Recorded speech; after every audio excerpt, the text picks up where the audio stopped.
This is the CRE Weekly Digest by Lightbox, a firm transforming the commercial real estate landscape by connecting every step of the CRE process with comprehensive tools and data. I'm Martha Kocher with our experts Diane Crocker and Head of Lender Strategy Candy Coleman. For the week of September 23rd to the 27th, investors digested the impact of the Fed rate cut and the start of a new easing cycle. In economic data, some new data points on the housing market, a surge in home refinancing while sales in new homes dipped in August, and consumer confidence had the biggest one-month drop since August of 2021. First of all, I want to welcome Candy to the podcast. Thank you, Martha. Candy has over 25 years of experience in banking and appraisal and has served as a chief appraiser at a lending institution where she was responsible for overseeing appraisal, environmental, and construction risk functions. So I think you're going to have a lot to share with us today. First, I want to get your reaction to the Fed rate cut. What are you hearing from appraisers and lenders? Well, first, I think it's important to point out that both lenders and appraisers, as a general rule, tend to be a little less optimistic and more conservative as a general group. So I think that my peers, as I speak with them, did not necessarily expect an enormous response from the rate drop because by and large, it was already built into transactions. And if you're a lender, there's a bit of a sigh of relief for particularly floating rate loans. And along with that is some relief for fixed rate assets that are already on the books, and more liquidity for those customers and borrowers means a better debt to income ratio when they have to renew. The rate cut hasn't necessarily yet impacted commercial loan volumes, which over the summer were somewhat flat and now are starting to show some slight increases over summer levels.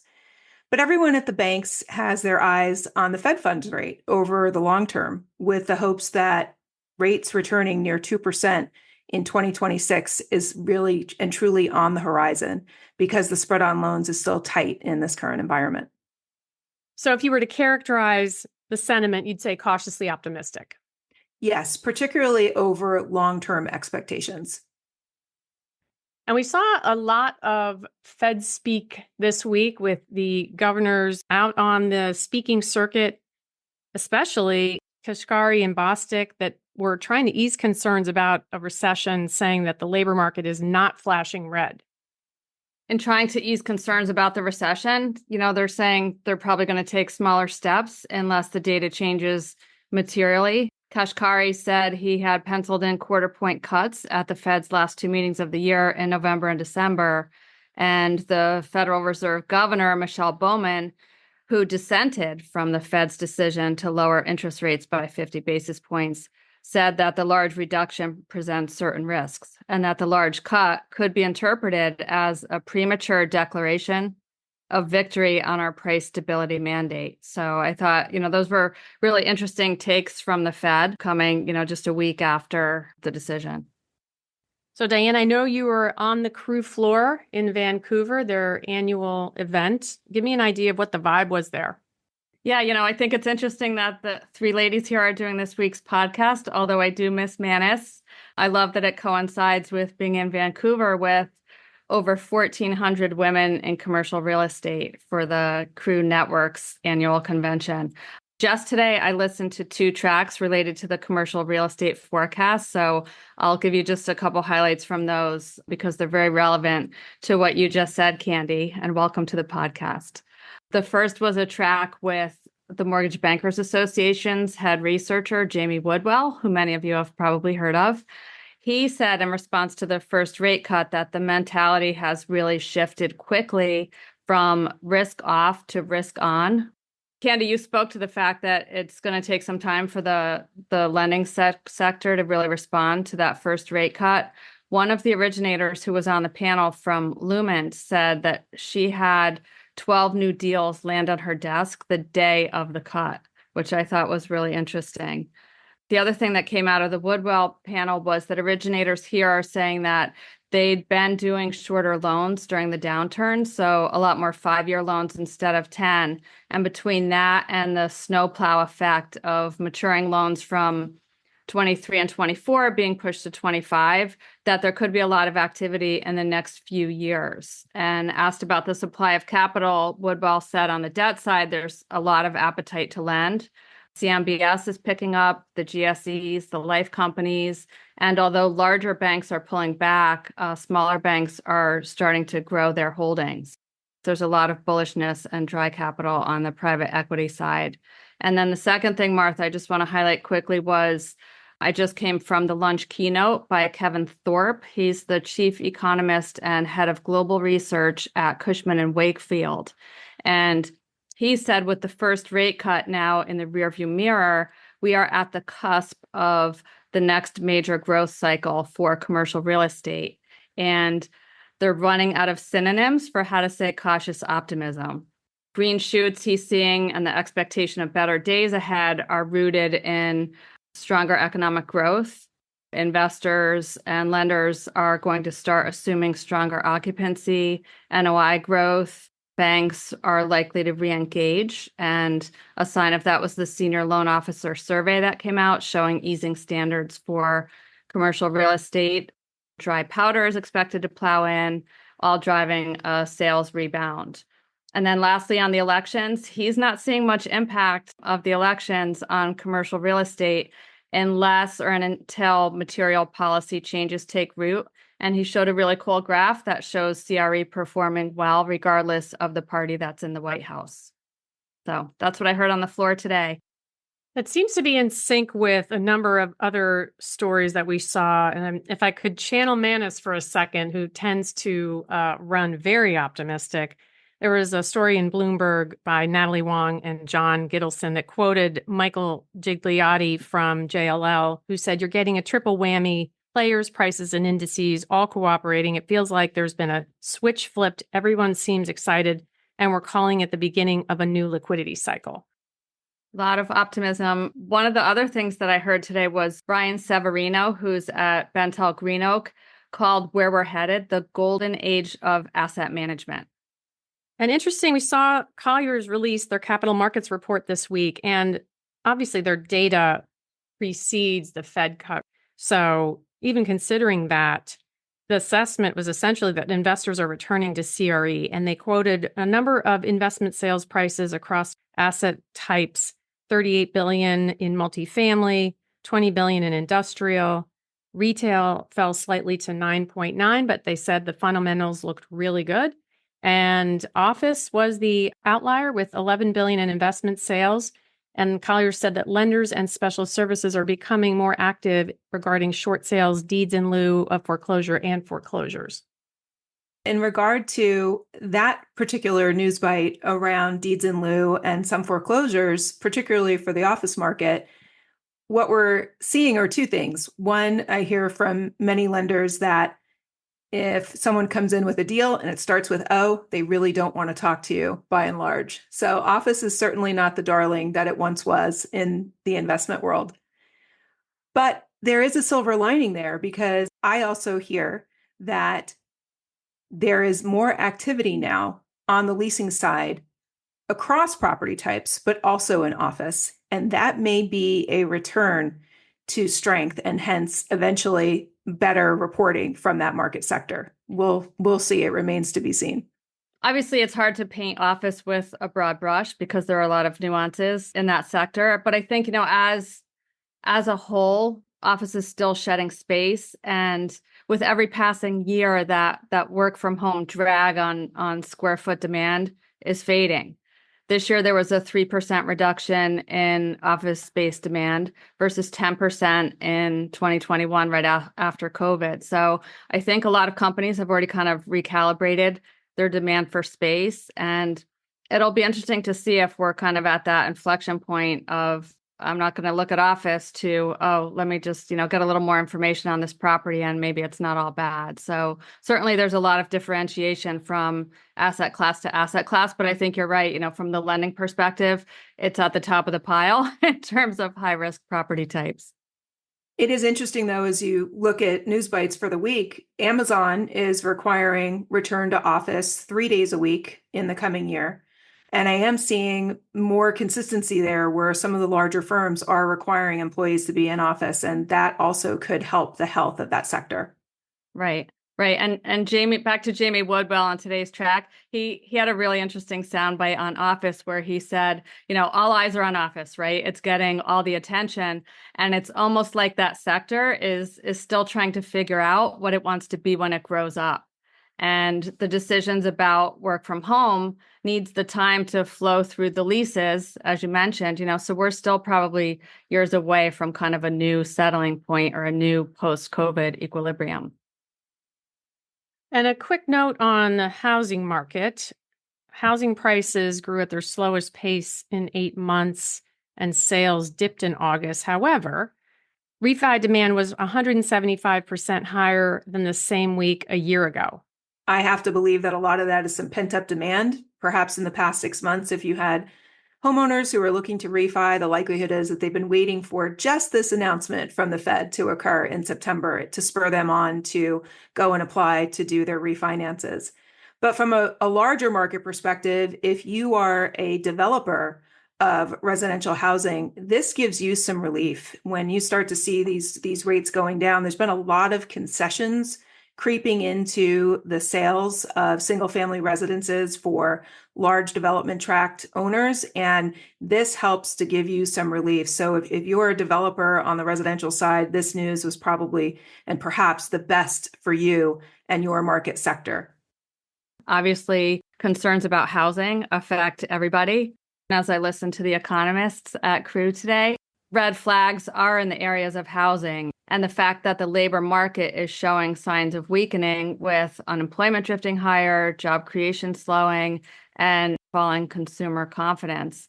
And these three elements are starting to look like what Cushman's Thorpe said in his keynote is a cry for help. And I point these out because these, call them fault lines, are meaningful because the Fed will cut rates more aggressively if our economy looks like it's slipping closer to recession, either because of housing or the job market or consumer confidence or all three.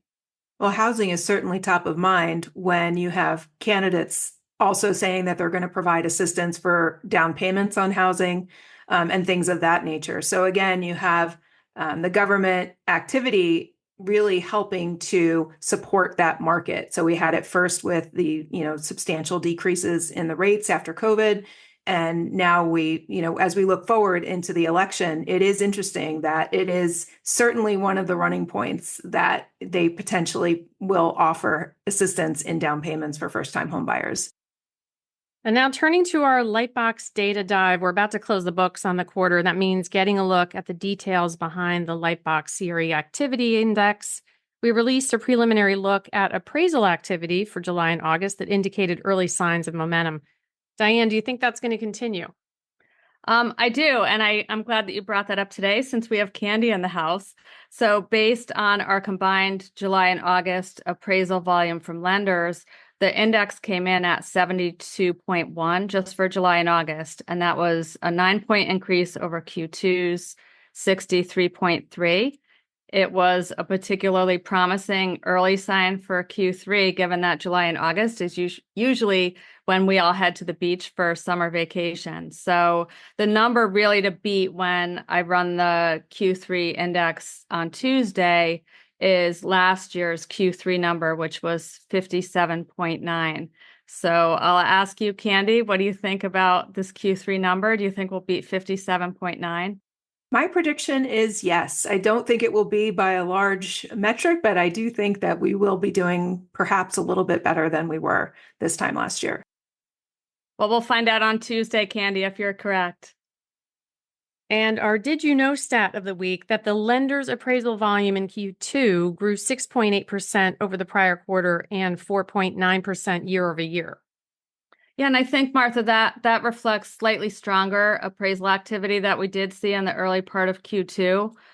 Relatively modest uptick, largely due to things like loan sales and refis, some early work related to the unraveling of distressed assets. I think the slow transactions market, although we are seeing growing momentum, is making property valuations more difficult. It'll be interesting to me to see the impact of last week's rate cut and to see what that does with our numbers in Q3 as well as Q4. I did hear one interesting nugget today when I was talking to an originator at the convention, and she said that until very recently, this year they had been doing primarily refis and just a few new loans here and there. And now, just over the past month, they're kind of getting back to what she called a sweet spot, where it's more balanced between refis and loan originations. And that was really the first time that I heard anything that significant from an originator. So we'll see what happens.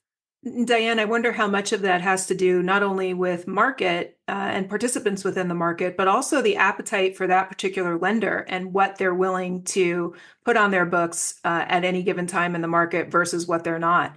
And many lenders over this last period have been, in some ways, overly conservative, and they've really turned off the lending spigot to a certain degree. And now, perhaps with some changes in sentiment and also, the change in the rate, maybe they're turning that faucet back on. Yeah, that could be. And I should mention, Candy, that she exclusively originates loans in multifamily, which obviously there's a lot of demand for right now. Of course. It's been the industry darling for quite some time. So, Candy, we have to ask you, since you're in the field all the time, what are the top 3 things that are top of mind for appraisers and lenders right now? Well, it's interesting. When I get calls from appraisers, particularly over the summer, everyone's asking me like, hey, where is this enormous influx of refis that we're expecting to turn, now that we have maturities hitting, somewhere between $300 and $400 billion? Where is all the work? Things were a little bit slower in June and July with some better upturn in August. So, when I get calls from appraisers quite often, it's what are you hearing? Is everyone else as slow as we are? Is it, do you think it's going to get busier? So that's some of the regular day-to-day conversation. But from an appraisal and lending perspective, one of the things that's tough on appraisers right now is the transaction velocity. And with that lack of transactions in certain sectors, it makes assignments tougher at times because there is not as much data to go on. So that certainly makes the assignments a little bit harder. Now, as I mentioned earlier, there is some accelerated leasing activity, which could help potentially to turn things around here in the short term. There's also price discovery versus pricing reality. Appraisers in some ways are really trying to make sure that they're doing their due diligence and reading the tea leaves to understand pricing concessions and really what the true price being paid in the market is, as well as financing impacts and market motivations of sellers. Are they distressed, or is it a typical arm's length transaction? So there's a lot of due diligence that needs to be done in this area when the market stands as it does today. Next would be the looming election.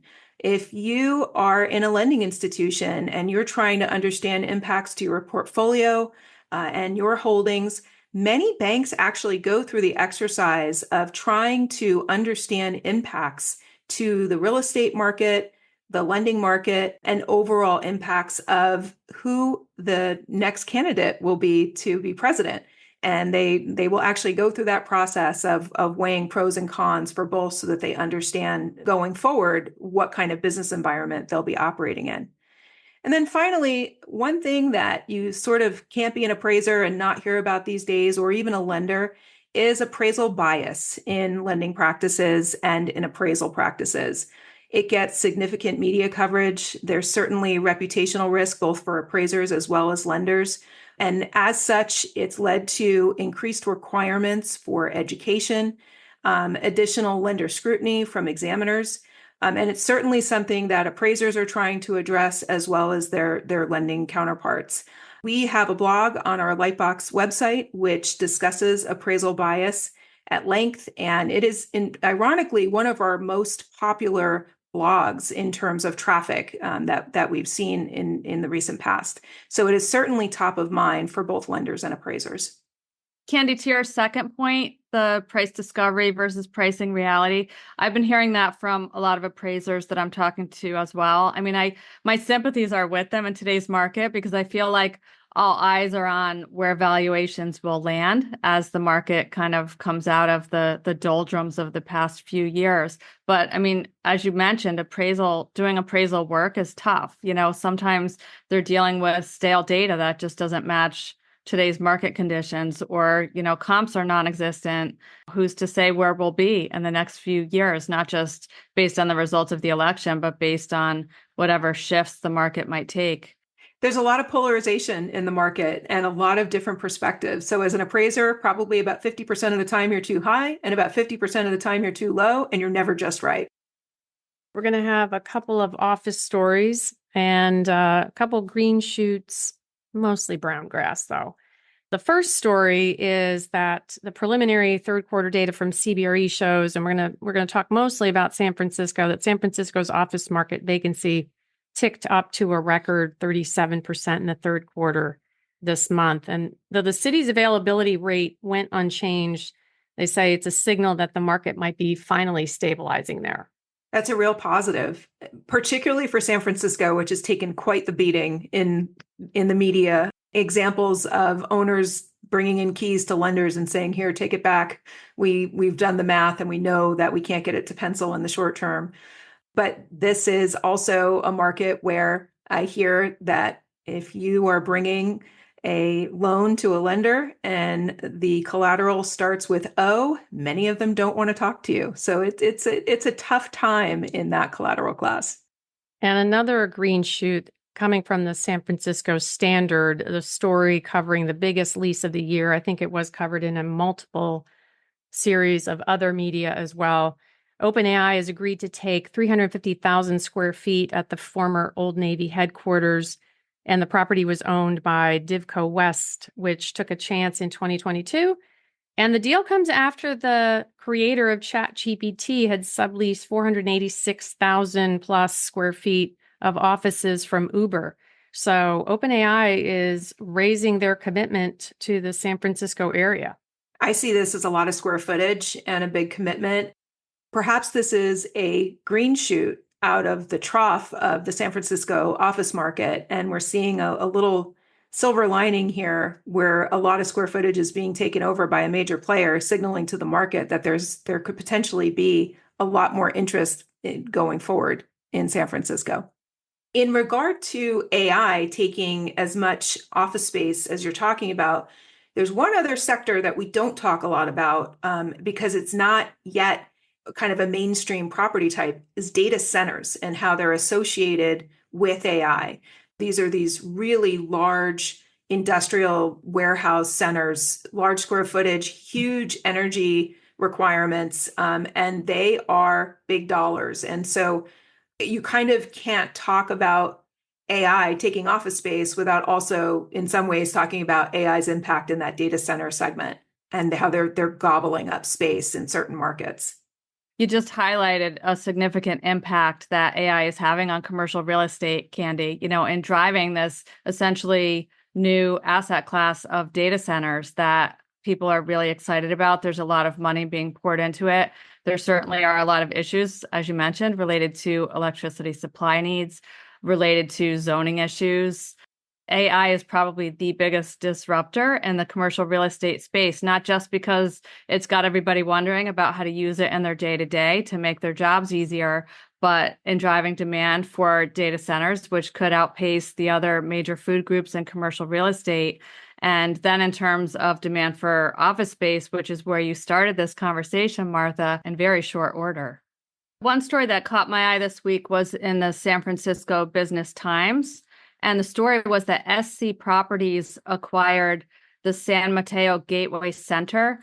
Now, this is a 235,000 square foot office campus in San Mateo. It traded for $37.5 million. Now, that's $50 million less than 1 year ago. The seller was Kennedy Wilson, and it works out to about $160 per square foot, and it was 60% occupied at the time of sale. But what caught my eye is the campus offers amenities like a fitness center, like an on-site cafe, and some upgraded common areas. So it kind of struck me as a complex that offered it reflected a flight to quality, a value add asset where a buyer can kind of look and think, okay, how am I going to fill that remaining vacancy with quality tenants? And, maybe the things like the on-site cafe, the fitness center, maybe a golf simulator will really bring tenants in. This one caught my eye, Diane, because if there's a golf sim, count me in. That sounds like a fantastic thing to have on your office campus. So it certainly is a flight to quality. When we talk about these sorts of investments, we are really talking about more towards Class A types of investments. And so these signs in the market of some of these larger Class A investments being leased or sold is certainly a bright spot in this segment. And so hopefully the Class B and other lower investment grade office types will also see some benefits in this market moving forward. I don't believe that property has a golf simulator, but I think we're going to write to the property manager and ask him to include one. Oh, you broke my heart, Martha. Sorry. Last story, Blackstone has checked out of its Motel 6 chain. They've sold the economy lodging brand to an India-based hotel giant for $525 million. The all-cash transaction with Blackstone ends a long period of their ownership. They acquired Motel 6 in 2012 at a deal valued at $1.9 billion. Yeah, it's interesting, Martha. Here's a fun fact. The first Motel 6 opened 62 years ago in Santa Barbara. It was a huge hit with traveling salesmen, and it became famous for its roadside locations across the U.S., for no-frills lodging. And some of us older folks might remember that they had a folksy 1986 ad campaign that told customers, "We'll leave the light on for you." So maybe this is like they'll have a return back to retro lodging. We talked in previous podcasts about cost-conscious consumers. So maybe Motel 6 will have a resurgence. Who knows? So I have a question for you ladies. Do you think Manis, who's on the road this week, is staying at a Motel 6 right now? I have a really hard time picturing Manis in the lobby of a Motel 6. I see him more as being in the Fairmont. Do they have a lobby? I mean, I kind of picture him in a Motel 6 watching the last game of the Oakland A's, playing in Oakland, and wearing his Kohl's chinos. So that's my complete picture right there. If they left the light on for him and the game, there's a good chance he could be there. Right? Exactly. So with that, we'll close. Thank you, Candy, for joining us this week. Thanks to our producer, Josh Bruning. Please join us every week as our Lightbox team shares CRE news and data and context. You can listen on any of your favorite podcast channels and send any of your comments or questions to podcast@lightboxre.com. Thank you for listening and have a great week. Let's go.